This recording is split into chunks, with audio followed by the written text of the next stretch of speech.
Menteri Hukum RI Supratman Andi Aktas mengatakan pemanfaatan musik untuk tujuan komersil oleh pengusaha wajib membayar royalti karena memiliki hak cipta.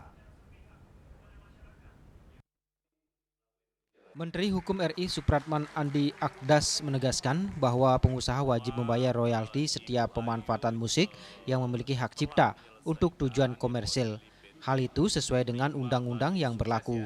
Dirinya menambahkan bahwa apapun jenis lagunya, termasuk suara burung ataupun alam, jika itu memiliki hak cipta maka pencipta lagu berhak dihargai dengan pembayaran royalti.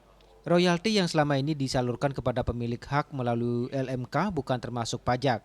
Ia juga mengakui bahwa selama ini transparansi nominal penyaluran royalti belum jelas. Kedepan pihaknya akan mengeluarkan Permenkum baru yang mengatur soal transparansi penyaluran royalti. Untuk penghargaan terhadap hak kekayaan intelektual.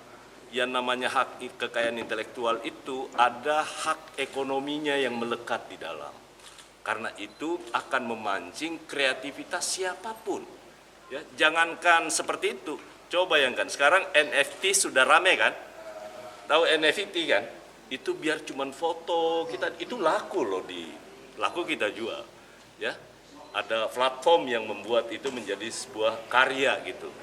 Tetapi saya setuju bahwa koreksi terhadap transparansi terhadap dengan pungutan termasuk besaran tarifnya nanti akan kita bicarakan dan kita akan keluarkan Permenkum yang baru yang mengatur itu.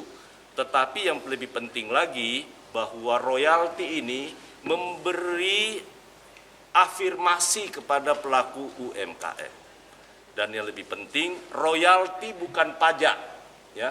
Negara tidak mendapatkan apa-apa secara langsung dari royalti. Semua pungutan royalti itu disalurkan kepada yang berhak dan yang menyalurkan bukan pemerintah, tetapi oleh lembaga manajemen kolektif ataupun lembaga manajemen kolektif nasional yang memungut yang namanya royalti. Salah satunya adalah Selmi. Nah, karena itu kita akan minta pertanggungjawaban menyangkut soal itu untuk melihat transparansi ini akan kita umumkan ke publik.